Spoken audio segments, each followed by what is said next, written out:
I'm Renaud Gaudin. I'm French. I've been in Mali for more than 6 years now. I'm a software developer and an entrepreneur.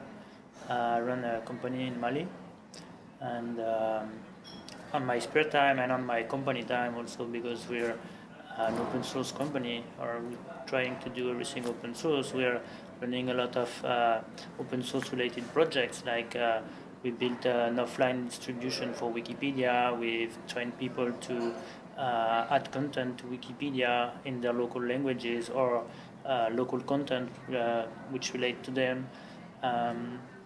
We contribute to OpenStreetMap. We write free software.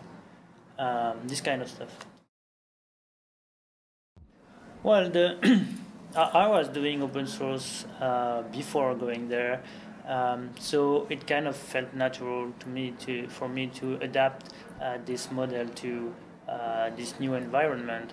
But it feels so natural for me. For me, it's just that non-open source is not the natural way of doing, because what we're doing with computers and what computers are helping us to do, it's something that just should be shared among everybody, and especially the content, because that's why we work most with open content than even open software, because there is a great need for open content for those places where the schools are bad, the books are very expensive and not available. So you need resources that are firstly free and that you can distribute without getting into any trouble.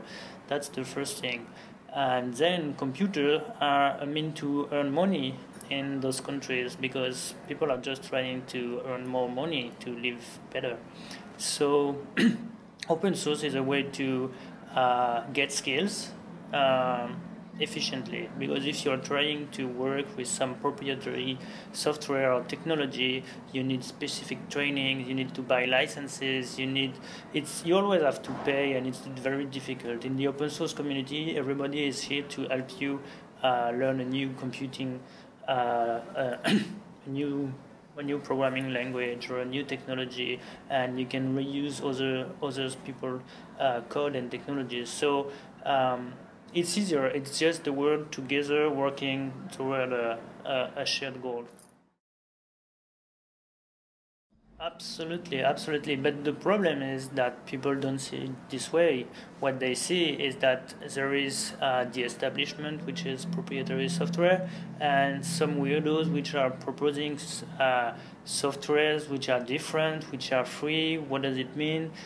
Is it the same quality? They don't know. And because there are so few people that know about open source, then those people don't get the answer, and so they're suspicious. So it's a bit difficult to work like this. I think that that's the goal. It's like everybody make mistakes, and if you can start without making mistakes, it's a good thing. I don't think that proprietary software add any value to someone's experience. I mean, if you use only open source, I don't think you lose anything. You won't regret that you have never used proprietary software before. I don't think that. So yes, it's a great opportunity. For example, we've conducted a lot of developer trainings, programmers, and because they knew so few, because the schools were bad and all those kinds of problems, we train them using best practice open source software. And now there are fantastic programmers, probably the best in Mali. And I don't think that if they had a previous experience with proprietary tools, it would have been more difficult for us to introduce them to using open source and leveraging open source to get their job done. Well, I think what's most exciting is that people have no cultural or I don't know. In the US, for example, if someone can get into open source because he wants to do something, or he wants to help others, or is looking for a way to give value to his spare time, in those countries, it's luxury. So they don't do, if this is not useful, if it's wrong, they won't do it. But so if you get them to do it, it means that you did something good, because they would not do something if they were not getting value out of it. So that's the most exciting, because you realize that you're really making something that has a value and that can turn into money or better, I don't know, something that is of value for them.